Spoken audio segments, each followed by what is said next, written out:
I'm Ron Brown, and I'm a member of the Model T Club, and I've been cut my teeth on Model Ts because my dad used Model Ts on the rural mail route, and he was early enough to start the mail route in our area, and he started on horseback and buggy and sleigh and everything, and then he finally graduated to Model T.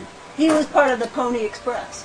Practically. And anyway, he always kept 2 or 3 or more Model Ts all the time, and he kept one as spare, overhauled, ready to go.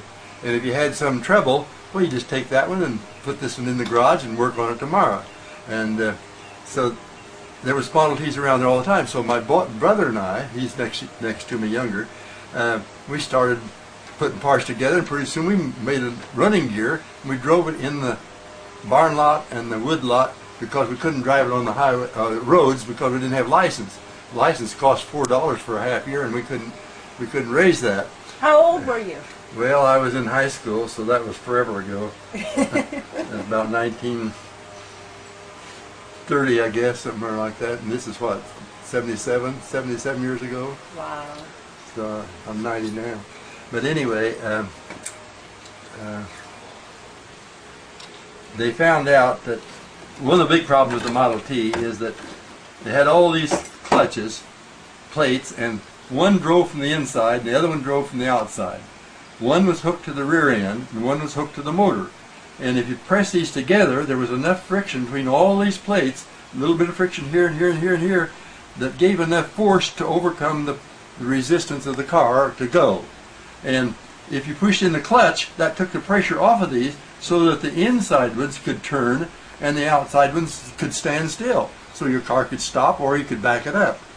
They discovered by changing these plates and using modern turbo plates out of modern transmission, hydromatic transmission, they developed a plate that have a lining on the outside, on both sides, and a steel plate inside, and a good glue good enough to hold that together. So that, and this stuff doesn't wear, it just works and works and gets friction. And when you let the plates off, then you don't have all that drag. Why, I don't know, but you don't. And you start your car and it stands still.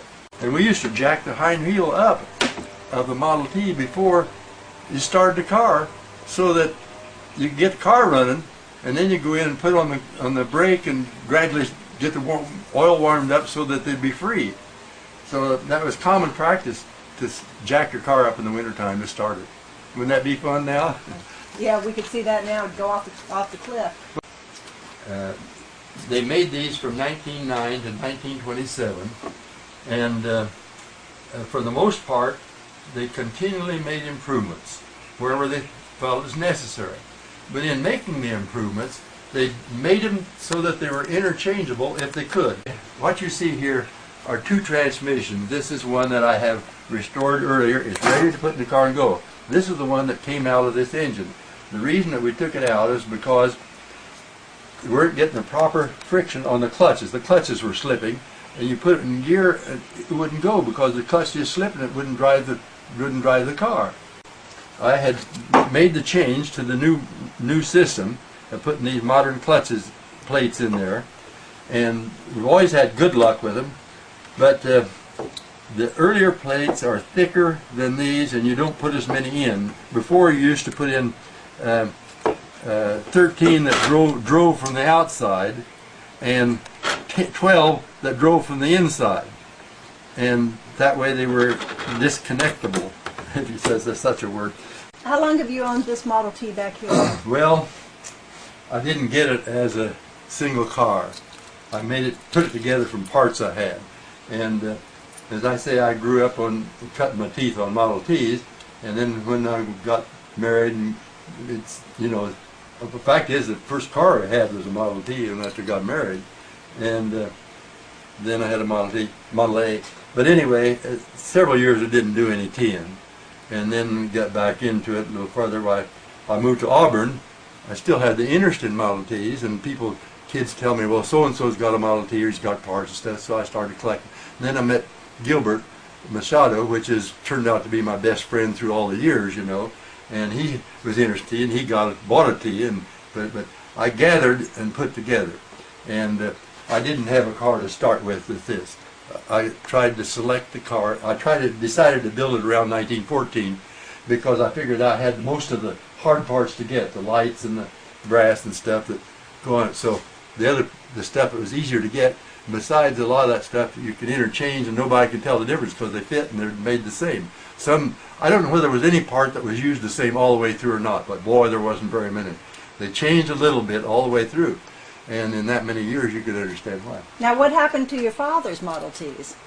Well, when Dad quit the route, it was extra sitting in the garage, and by that time, cars had passed. And his first new car was a 1960 model V8, and a 60 horsepower V8. They had 60 and 85 in that year, and I think he finally gave it to one of the farmers that he was on his route that made him good friends.